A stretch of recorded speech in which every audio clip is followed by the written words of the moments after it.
Aujourd'hui, vous le savez, au quotidien en entreprise, on a accès à une panoplie d'applications qu'on va venir utiliser en fonction de nos besoins. Alors avant de passer aux tables rondes, pour cette dernière partie, on va s'intéresser à ces messageries d'équipe, à ces digital workplace dont on parle depuis le début, pour savoir si oui ou non il est possible de faire de ces messageries d'équipe un endroit central et unique, un point de passage obligatoire, où je vais retrouver toutes les informations dont j'ai besoin pour travailler sur mon projet. Alors, pour illustrer tout ça, on va tous se mettre dans la peau ce matin de Philippe, qui est aujourd'hui un directeur commercial au sein d'un grand groupe et qui gère au quotidien une quarantaine de personnes. Et il travaille plus spécifiquement en ce moment avec Kenza, Kamran et Joséphine dans le cadre de l'organisation de son projet, l'événement annuel, pour présenter son produit. Donc, il doit faire principalement deux choses: piloter l'organisation de son événement et suivre en temps réel les inscriptions au sein de son événement. Donc, pour illustrer tout ça, on va comparer deux expériences de collaboration, une première qui est portée par Microsoft Teams et la seconde par Slack. Et on va voir si oui ou non on peut faire de cette messagerie d'équipe une réelle digital workplace. On a un souci avec les screencasts. Je vais vous expliquer à l'oral ce qui se passe à l'écran. Et on va tous se projeter derrière cet écran noir et on va imaginer qu'il s'y passe des choses. Et en tout cas, je vais essayer d'être le plus clair possible pour vous expliquer ce qui se passe à l'écran. Donc, la première partie... Allez, ça arrive en plus au fil de l'eau, ça va être génial, ça va marcher. Donc sur Microsoft Teams, Philippe, il a accès à une vue autour de son calendrier, ici sur la gauche. Il a la possibilité d'accéder à une vue de son Outlook et il va pouvoir, depuis sa Digital Workplace, créer cet événement-là et inviter ses collègues. Alors bien qu'on soit dans un espace d'équipe, Philippe doit quand même penser à bien inviter chacun de ses collègues à cette réunion de lancement. Arrivé au moment de la réunion, bien qu'il ne reçoive pas de notification depuis son espace de travail, il a la possibilité de rejoindre lui et ses collègues cette visioconférence, tout ça sans avoir à sortir de sa workspace. Si on fait le parallèle avec le cas de Slack, Philippe a choisi comme messagerie Google Calendar. Donc de la même manière, on se retrouve sur le calendrier Google. On a la possibilité donc de créer cet événement, d'inviter ses collègues, de s'assurer qu'il y ait la possibilité de rejoindre un Hangout Meet, etc. Au moment de la réunion, quelques minutes avant, depuis sa workspace, depuis Slack, c'est dommage, je ne peux pas vous le montrer, mais depuis Slack, il reçoit une notification dite enrichie. C'est-à-dire que cette notification n'est pas une simple information, elle va lui permettre de déclencher des actions vers l'application à laquelle elle est connectée, ici en l'occurrence Google. Donc il reçoit cette notif et il peut rejoindre depuis son espace de travail le Hangout Meet qui est porté par Google. Donc sur ce premier scénario, on pourrait considérer qu'il y a un léger avantage au niveau de Microsoft Teams, dans le sens où effectivement l'intégration aujourd'hui entre Teams et Outlook, elle a quand même des limites, elle n'est pas complètement finalisée dans le sens où on ne dispose pas de notifications simples provenant d'Outlook vers mon espace de travail, on n'a pas la possibilité d'ajouter tout le monde au sein de ma réunion, tous les membres de mon équipe, il faut que je les ajoute un à un. Par contre, on a la possibilité d'accéder à une vue de son Outlook et depuis sa workspace, inviter ses collègues.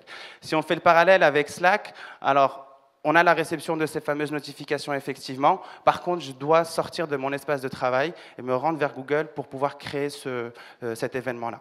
Donc léger avantage pour Teams pour ce premier scénario. Passons à la suite. En amont de sa réunion de lancement, Philippe a commencé à préparer sa réunion. Donc, il a utilisé son bloc-notes personnel et il a renseigné l'ensemble de ses idées. Il a défini l'ordre du jour, les différents chantiers associés à son projet pour présenter tout cela lors de sa réunion. Depuis Microsoft Teams, bon, ça marche toujours pas, c'est pas grave, on va faire sans. Donc, depuis Microsoft Teams, sur la partie du haut ici, il a la possibilité d'ajouter un nouvel onglet. Sur cet onglet-là, il va sélectionner OneNote, qui est effectivement la brique principale de Microsoft pour la gestion des notes.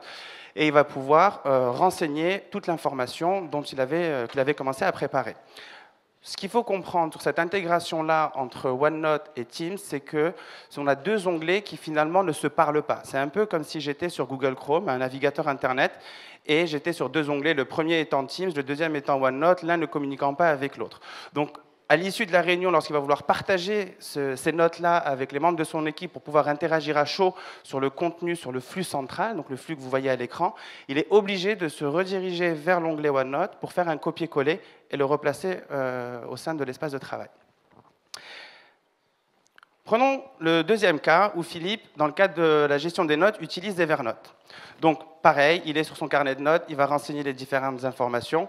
Ensuite, il se retrouve, il réalise sa réunion, etc. À l'issue de sa réunion, depuis son espace de travail, il n'a pas besoin de quitter sa workspace.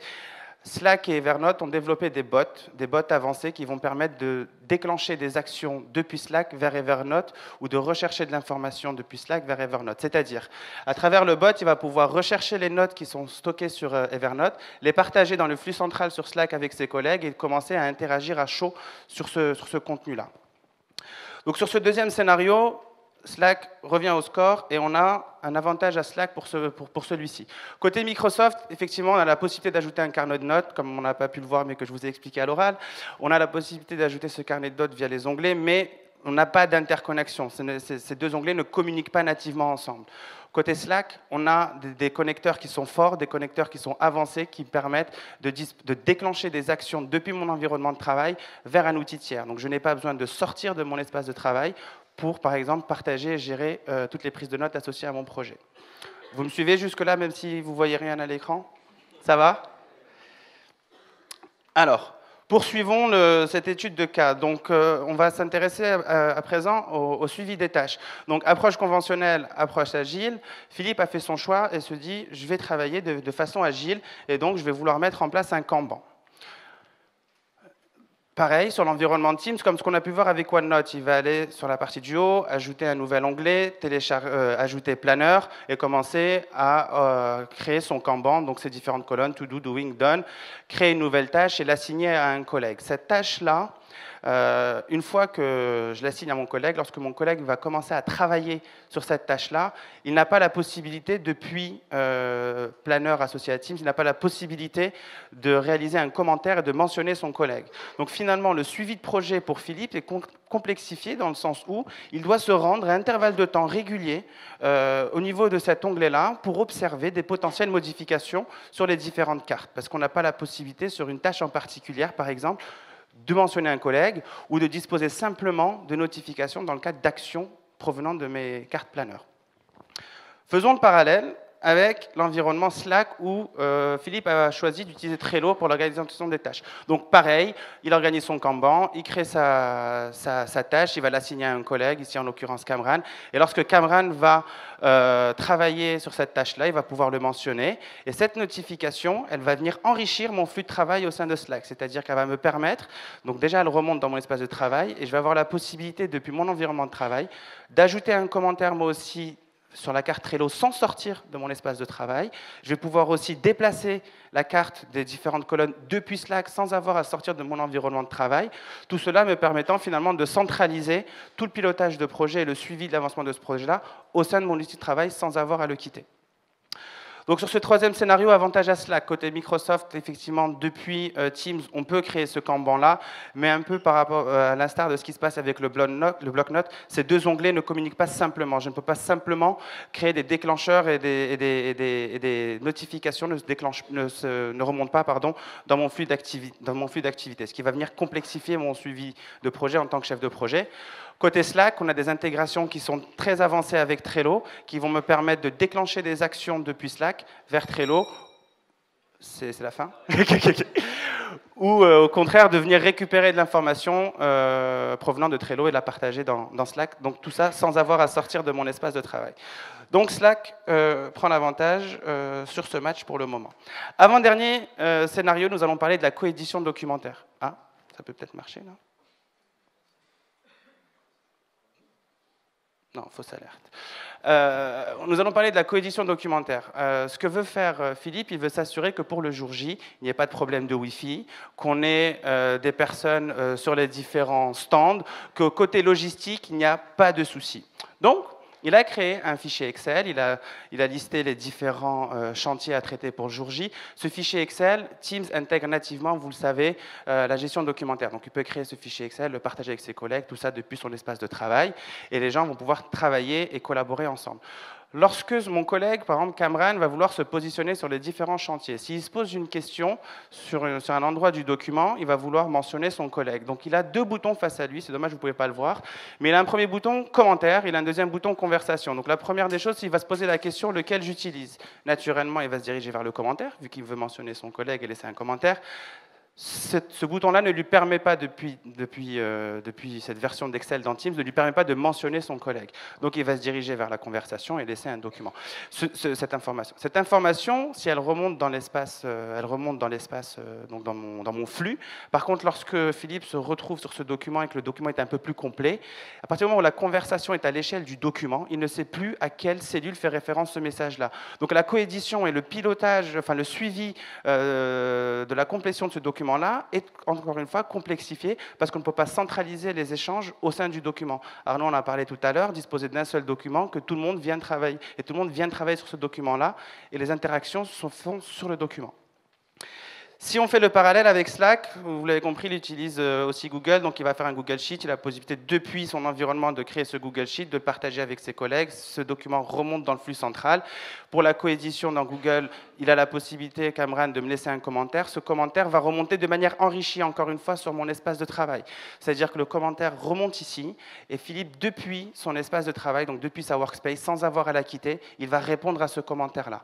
Et si jamais il se rend vers le document, il arrive pile poil à la cellule ou à la slide, si c'est un PowerPoint, là où Cameron l'a mentionné. Donc c'est ce qui fait qu'il va pouvoir centraliser les échanges au sein de son espace, suivre l'avancement, et s'il veut aller un peu plus loin dans les fonctionnalités, il peut depuis sa workspace accéder à tout ça. Avantage à Slack pour celui-ci, donc effectivement l'intégration native de la gestion de documentaire côté Teams qui apporte un vrai plus.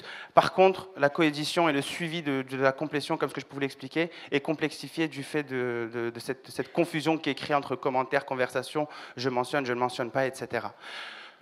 Côté Slack, on crée notre Google Sheet. Toutes ces notifications enrichies, j'insiste sur le mot enrichi parce qu'elles me permettent de déclencher des actions vers Google. Tout cela remonte automatiquement dans mon espace de travail et je suis l'accomplissement le suivi des tâches, de la coédition documentaire, pardon, depuis mon espace de travail. Dernier cas d'école, et de toute façon, ça marche pas. Donc, dernier cas d'usage, celui-ci, alors ce qu'il faut comprendre, c'est vraiment pour l'utilisation avancée des outils dont on a à notre disposition. Bastien en a parlé, Arnaud en a parlé, on en a tous parlé, ces fameux orchestrateurs.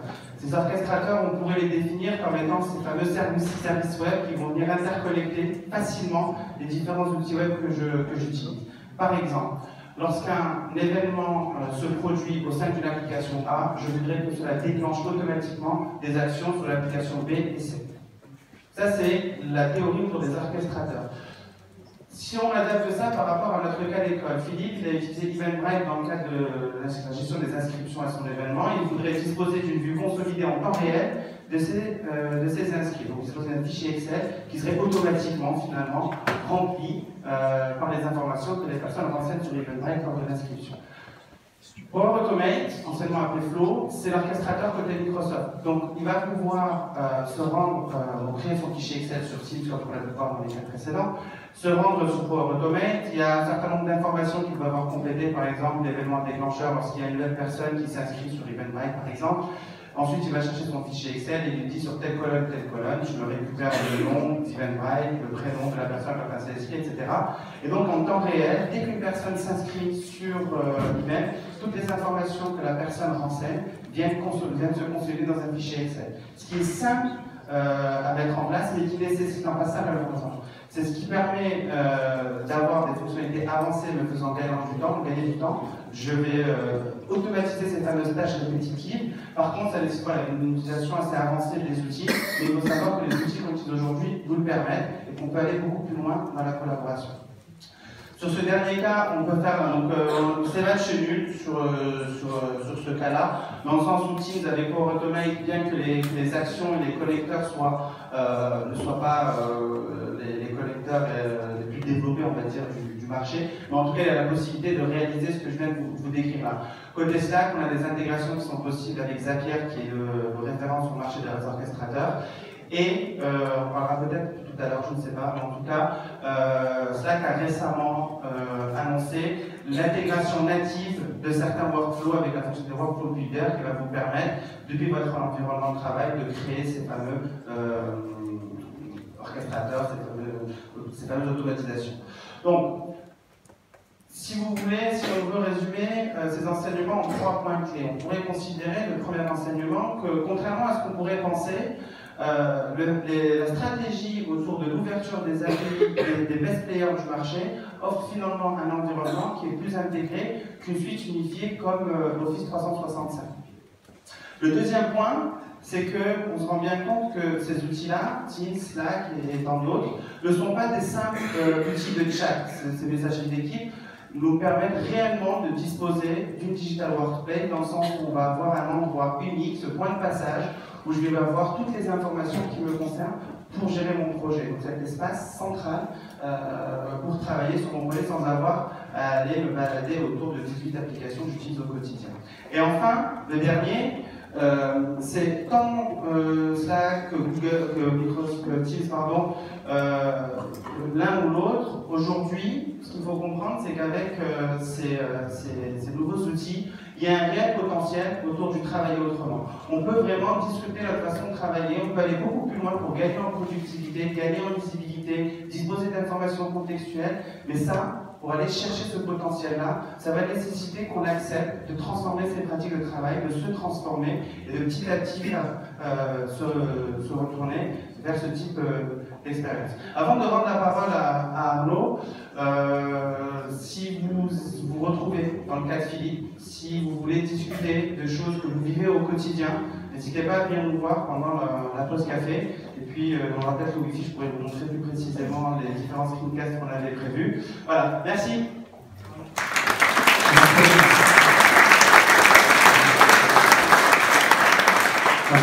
C'était la partie un peu technique. Alors, l'avantage de ce problème de vidéo, c'est qu'on a pu rattraper notre retard. En tout cas, l'objectif pour nous, c'était quand même de bien souligner aujourd'hui. On a des plateformes qui permettent de construire tout un tas de choses. Encore une bonne raison de s'arrêter avec les équipes et au moment où on déploie Office 365 ou d'autres solutions, faire pause et se demander comment est-ce qu'on peut mieux travailler ensemble avec ces outils. Là, on peut arriver à configurer tout un tas de choses avec ces orchestrateurs dans Teams ou dans d'autres solutions.